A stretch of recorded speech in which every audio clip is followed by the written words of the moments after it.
మన ఎమ్మెల్యే కందికుంట వెంకటప్రసాద్ గారు ఇఫ్తారిందు ఇవ్వడం, ముస్లిం సహోదరులు అందరూ రావడం చూసి పాపం వైసీపీ వాళ్లకు బెంబేలెత్తిపోయింది.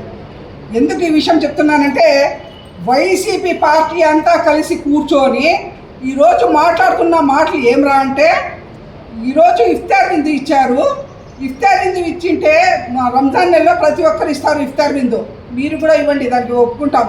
అయితే దీంట్లో మతాలకు తేవడం చాలా శోచనీయం. ఇది ఇంకొక విషయం ఏమంటే, వాళ్ళు చెప్తున్నారు లక్ష్మీదేవమ్మ అని చెప్పేసి ఎంపీపీ ఎవరో వెళ్ళారని చెప్పేసి వాళ్ళ మరిది కంప్లైంట్ ఇచ్చింటే, పోలీస్ లా అండ్ ఆర్డర్ ప్రకారం ఇన్స్పెక్టర్ పిలిపించుకొని విచారించడం తప్ప. అది ఏ రకంగా తప్పు?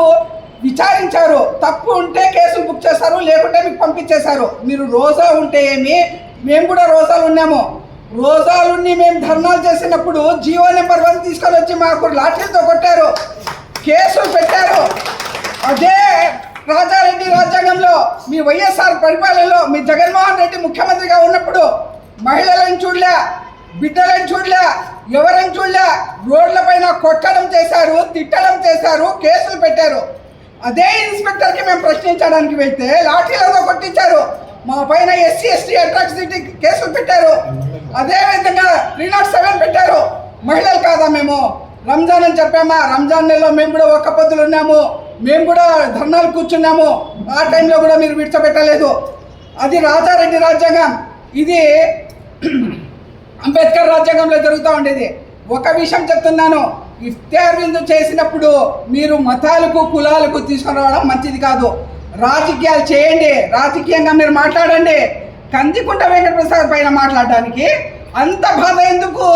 అతను ఎమ్మెల్యే, అతను ఇఫ్తార్ విందు ఇచ్చారు, ముస్లింలు వచ్చారు, మీరు సంతోషపడాలి. లేదంటే దాంట్లో ఏమైనా అవకతవకలు ఉంటే మాట్లాడాలి. మీకు ఇన్స్పెక్టర్ పిలిపించిన దాని గురించి, ముస్లింలకు వాళ్ళు ఇఫ్తార్ విందు ఇచ్చిన గురించి, రంజాన్ నెలలో మీరు ముస్లిం అయ్యి ఎట్లా మాట్లాడతారు? మేము రోజా అయ్యి మేము స్టేషన్ పోయినాము అంటే, తప్పు చేసినప్పుడు మీరు కాదు మేము కాదు, ప్రతి ఒక్కరికి తప్పదు. లా అండ్ ఆర్డర్ ప్రకారం విచారిస్తారు, వాళ్ళపైన ఏమైనా తప్పులు ఉంటే చిత్తలేస్తారు.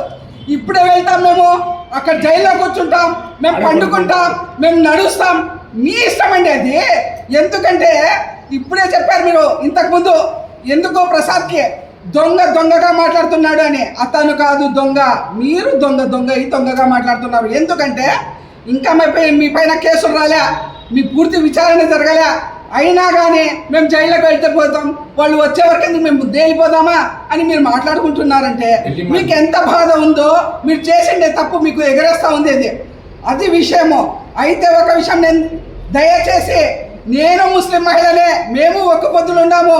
దయచేసి ఆలోచించాల్సింది ఏమంటే, పవిత్రమైన రంజాన్ మాసంలో కులాలకు మతాలకు అతీతంగా రాజకీయం చేసుకోండి. ఒక్క పొద్దుల గురించి మాట్లాడద్దండి, ఇఫ్తార్ విందుల గురించి మాట్లాడద్దండి. మీ చేతనైతే మీరు ఇవ్వండి, జకాత్ ఇవ్వండి, దాన ధర్మాలు చేయండి, మేము వద్దనము. వైఎస్ఆర్ పార్టీ చేస్తూ ఉందని ఎవరైనా చెప్పారా?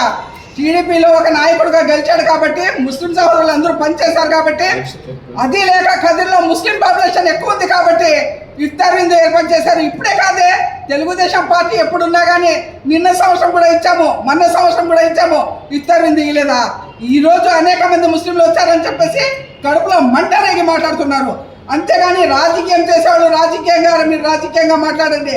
లేనిపోని మతాల్ని దానికి దీనికి అడ్డం తెచ్చి మాట్లాడితే అది బాగుండదు. ముస్లింలందరూ ఎదురు తిరుగుతారని చెప్పేసి ఈ సందర్భంగా నేను తెలియజేస్తున్నాను.